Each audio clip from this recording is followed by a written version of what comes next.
Al, can I go in on the TNT crew real quick, man? Bro, Can we go in a little bit? We need to have this conversation. We need to have this conversation right now. Let's have this conversation. All right? Because let's go. First and foremost, I love the Inside the NBA crew. I love it. It's my favorite show. Way better than ESPN. I rock with them. Except when they do Knick games. They are terrible. Ernie's my guy. Ernie's my guy, 100 grand. Chuck, Shaq, Kenny, they are so lazy when they talk Knicks, and they are hating every single time. All right? So the pregame show was lackluster. I had no interest in watching it. I flipped to MSG. Wiley and those guys, Han and those guys aren't on. So I'm like, all right, let me just do what I got to do till 7:30. You know what I mean? Let me take a nap till 7:30, basically, because I got nothing to listen to. Okay? That's pregame. Take it into the coverage, and it is a Golden State coronation. These guys already won the championship last year. I got to hear them serenading this guy. James Wiseman, Steph, Clay, Draymond, this, that, and the third. It is a Golden State telecast. I was over it. It was disgusting. Then somebody upstairs or in the truck decides it's a good idea to split the screen, cut the game, and let's go to Steph Curry and hear what he has to say for about 10 minutes about nothing.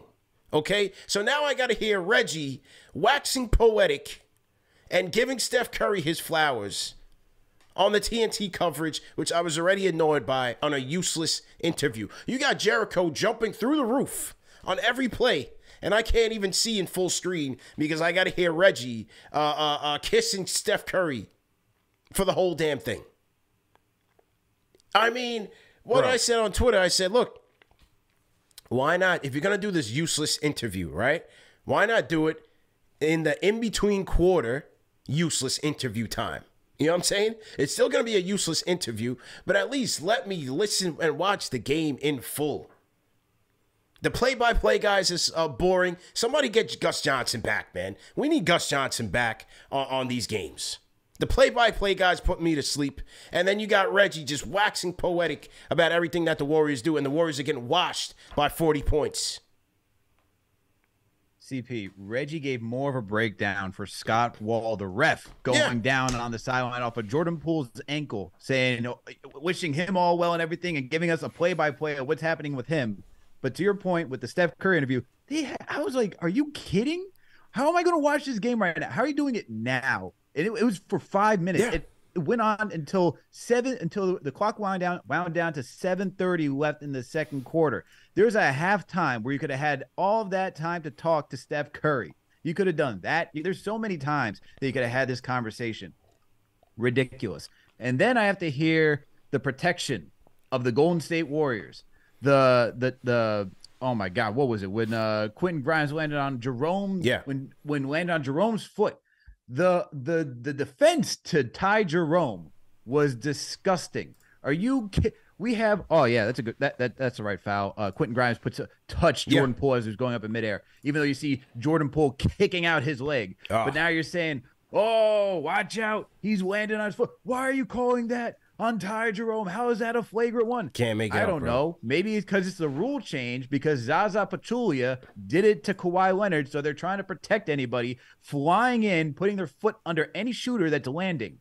What was happening during this broadcast? And then, not even that, CP, but not even that. You also I had to listen garbage time minutes to hearing Isaiah Hartenstein, fine bench player. Yeah. How are you even jokingly saying Jokic of the East?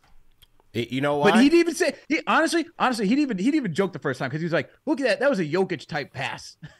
Bro. Well, it wasn't Reggie. It was the other broadcaster. I was like, are we kidding right now? By the fourth quarter, I had the game on mute. I kid you not. I was over it. I was done with the theatrics. The Wiseman love fest. I mean, the guy makes a layup and he's Kareem Abdul-Jabbar. I was over the theatrics. No, they're praising for one rebound. Oh, my Lord. One rebound. Somebody call Gus Johnson and get him on TNT full time. What are we doing? All right. So that, and even worse. Hold on, even worse. This is my last. This is my last airing of grievances. Yeah. How do you then play the replay of the parade at MSG from last season? It's like, and you did it in this building, Steph. How do you feel? What? I don't know, man. What is happening, man? It was so desperate. Hey, listen, there's no disrespect to the chef. I like Steph Curry. No, none at all. It's not to Steph, but the way that you did it and the way they present it, right? It's like, Steph, you did it here, and it's like this whole like grandiose theme. Yeah.